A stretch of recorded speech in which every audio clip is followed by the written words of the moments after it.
Så har jeg fået lavet nye overstykker og udkopieret dem og klistret det sammen som før. Og så kan vi så se, om jeg er blevet tilfreds med resultatet.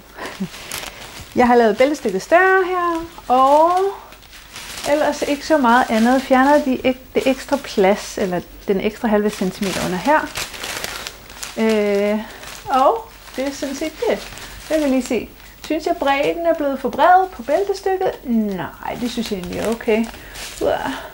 Og toppen er der ikke gjort så meget ved. Og hvordan ser det ud her foran? Hvis jeg holder ind her. Altså nu synes jeg, at det her det sidder meget sådan pænere rundt om mit bryst.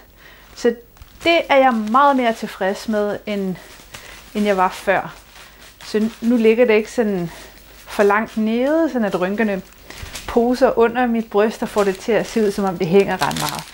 Så det er jeg okay tilfreds med her. Og nederdelen er den samme. Okay, det er så, hvis jeg nu prøver at gøre sådan der, så kan man måske se, hvordan formen på den ser ud. Nu bliver jo sådan en taljeret kjole. Yes. Og jeg har gjort ærmet kortere og tegnet en ny dims på.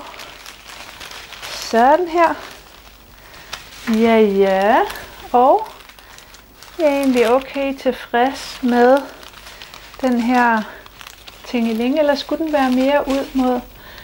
Jeg tror, måske spidsen skulle være tættere på den her midterlinje, eller der, hvor tingelingen er. Nu skal jeg lige se. Nu prøver jeg lige se.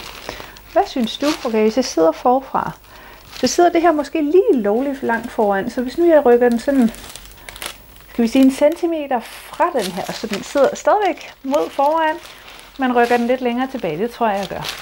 Så spidsen af den der kommer til at være 1 centimeter til den her side af den her skulderlinje. Det vil sige trådretning, jeg egentlig har tegnet.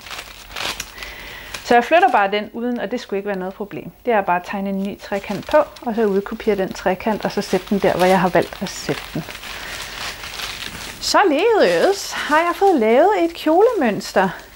Nu kan jeg så klippe klisterbåndet af, og så er mønsterdelen klar til at komme på stoffet. Juhu! Voila! Jeg håber, at det var en okay gennemgang af, hvordan du kan konstruere en kjole og udkopiere og lige prøve den af og teste, om det var noget, der kunne bruges. Og det er jo igen noget, det kommer med erfaring. Okay, nu kommer jeg lige herned. Det kommer med erfaring. Jo mere man prøver at lave, jo mere man prøver at konstruere, jo nemmere bliver det sådan ligesom at sætte stregen og sådan nogle ting. Så bare kom i gang med at konstruere en hulens masse ting. Det er skidskægt, og det er fedt at have noget tøj, man selv har lavet og designet. Så jeg håber, at du har fået noget ud af det her indtil videre. Og så håber jeg, at du får mod på at lave en masse kjoler selv. Voila!